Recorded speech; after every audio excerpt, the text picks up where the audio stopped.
दोस्तों, क्या आपको पता है अगर हम सिंगापुर के मरीना बे सैंड को दुनिया का 8वां अजूबा कहें तो वह गलत नहीं होगा। इसमें इंजीनियर को एक नहीं बल्कि बहुत सारे पॉसिबल स्ट्रक्चर को तैयार करना पड़ा था और यह सभी स्ट्रक्चर को बनाने के लिए इंजीनियर को कुदरत के नियमों को तोड़ना पड़ा था। जैसे कि आप इस इंजीनियरिंग के नमूने के डिजाइन को देखिए। इसका डिजाइन कुछ ऐसा हो गया था कि अगर इसके ऊपर कुछ और थोड़ा वजन होता तो बिल्डिंग गिर भी सकती थी, लेकिन इसके बावजूद भी इंजीनियर ने इसके ऊपर इतना बड़ा स्काई पार्क बनाया। कैसे? और शायद आपको यह न पता हो कि स्काई पार्क कितना बड़ा था, जिसके ऊपर 4 जेट लैंड हो सकते थे, लेकिन इसके बावजूद भी इतना बड़ा स्काई पार्क इतना ऊपर गया कैसे? तो यह डिजाइन सुनने में भी इम्पॉसिबल था। आखिर इससे इंजीनियर ने असल जिंदगी में कैसे रूबरू करवाया, जानने के लिए वीडियो को अंत तक जरूर देखें।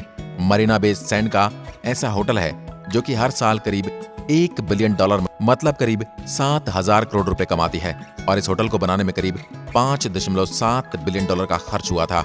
शायद आपको यह बात हैरान कर दे, कितने पैसों में अगर आप चाहें तो करीब 4 बुर्ज खलीफा तो खड़े कर ही सकते हैं। और इसके टॉप पर एक स्विमिंग पूल है जो कि सिंगापुर का 360 डिग्री का व्यू प्रोवाइड करता है। इसमें हर बिल्डिंग को बनाने के लिए सबसे पहले इंजीनियर को 16,500 वर्कर को हायर करना पड़ा था। इंजीनियर के पास सबसे पहले चुनौती थी इस बिल्डिंग का डिजाइन, जो कि इंजीनियर को फिजिक्स के लॉ को तोड़ने के लिए मजबूर कर रही थी।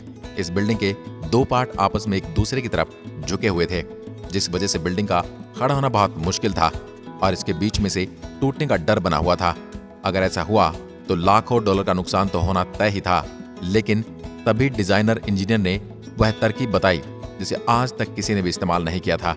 उन्होंने बिल्डिंग के साथ साथ स्टील के मोटे मोटे टावर को टेम्परेरी सपोर्ट की तरह इस्तेमाल करना शुरू कर दिया, जिससे बिल्डिंग के स्ट्रक्चर के फेलियर के चांसेस कम हो गए। और वो सपोर्ट जब 23वें फ्लोर पर एक साथ जब स्ट्रक्चर को जोड़ेगी तब वो सपोर्ट्स को निकाल देगी। लेकिन इंजीनियर के मन में यह डर बैठा हुआ था कि जब उन टेम्परेरी सपोर्ट को हटाया जाएगा तो कहीं स्ट्रक्चर मिस कैलकुलेशन की वजह से गिर न जाए। इसलिए उन्होंने स्ट्रक्चर के अंदर कुछ परमानेंट सपोर्ट को ज्वाइन करने का सोचा।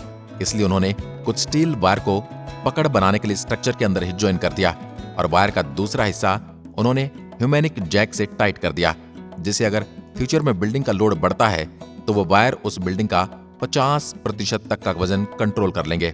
सब हम ठीक तरह से टाइम टू टाइम चल रहा था कि तभी काम के बीच में कुदरत का कहर बरसना शुरू हो गया। सिंगापुर में एक भारी तूफान आया, जिस वजह से इस बिल्डिंग का काम रोकना पड़ा। इस काम को रोकने का सबसे बड़ा कारण था तेज हवाएं, क्योंकि वो हवाएं सभी टावर के लिए खतरनाक साबित हो सकती थी, स्पेशली सबसे ऊपर बनने वाले 340 मीटर के स्काई पार्क के लिए। यहाँ तेज हवाएं स्ट्रक्चर के डिजाइन को खराब कर सकती थी।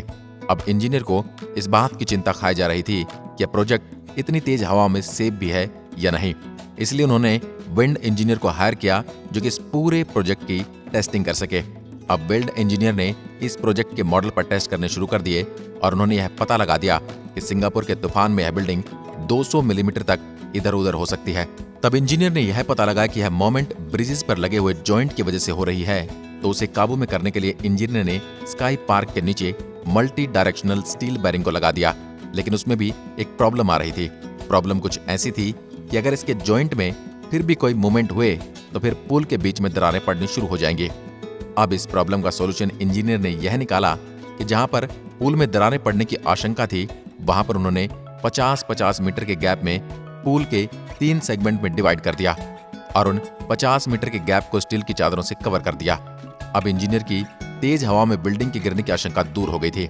लेकिन अब सवाल यह था कि आखिर ये 3 बड़े हवाई जहाज के बराबर के स्काई पार्क को ऊपर बनाकर लेकर कैसे जाएं, और इसलिए उन्होंने इस पूरे सेगमेंट को 14 पार्ट में डिवाइड किया और उसे ऊपर जाकर ही असेंबल किया।